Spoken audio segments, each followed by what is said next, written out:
What's going on, everybody? This is Super Robot, and today we're going to talk about the Walmart exclusive Bumblebee. Yes, the Walmart exclusive G1 throwback Bumblebee. So, this is basically the same Walmart Bumblebee that came out as the Netflix Bumblebee, but this time given a even more G1 deco. Now, I will admit it overall looks cheap when it doesn't have the clear windows like the original version. But this is going to be something that I never thought I would say. And now that I'm looking at this, because I did a video on this the first time when Walmart announced it.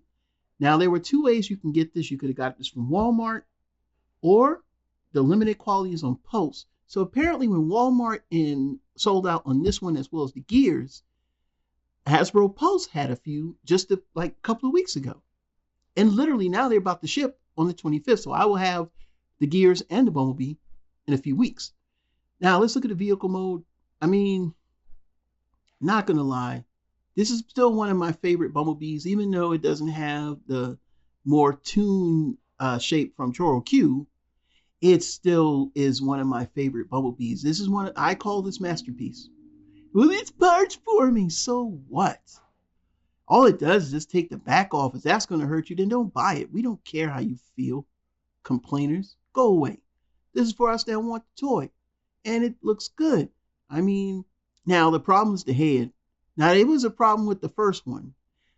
Now, there might be a trick. If the shade of yellow is just right, you might be able to use if you have the Target Worlds Collide with the other Bumblebee that was basically a repaint of Cliff Jumper's mold, but as Bumblebee, his head scope actually has like a better, like you could actually see the eyes, they're more pronounced.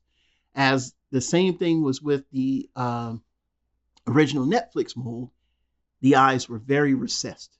The overall appearance of the Netflix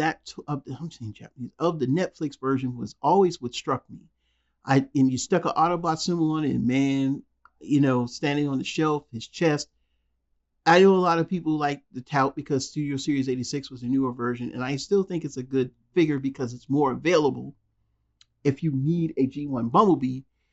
But there's some things about it where, because they had to make those alterations on the alt mode, it carried over to the bot mode, making the bot mode too boxy, almost trapezoid-like.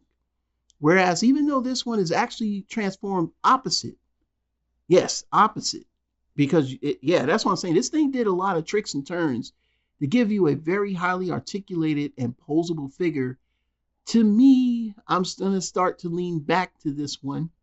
I gave away my Netflix Bumblebee to my oldest son, but I'll probably get it back to just review it, and of course he gets it back. But this one, oh man, I can't wait to get it, because I really think, after looking at Studio Series 86, I think this one is better. And I really wish Hasbro had not done what they done with that mold and give him that dang on Bumble Jumper look. Because I honestly think if they had gave him a more rounded look, I think that Bumblebee would have sufficed well. It should have been the definitive Bumblebee, but I think Netflix Bumblebee did it. And it's thanks to Walmart and Target, because Target did use it again for Goldbug, but who had it first?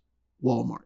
So let that sink in about licensing. Now you realize that Hasbro wasn't even willing to spend the money on the license. They passed the cost off to both Walmart and Target. But you know how it goes. It's the Hasbro, another day, another dollar. What are your thoughts? Even down in the comments below. This is Super Robot Ed, bringing more news reveals to them. We'll see you soon. Bye-bye.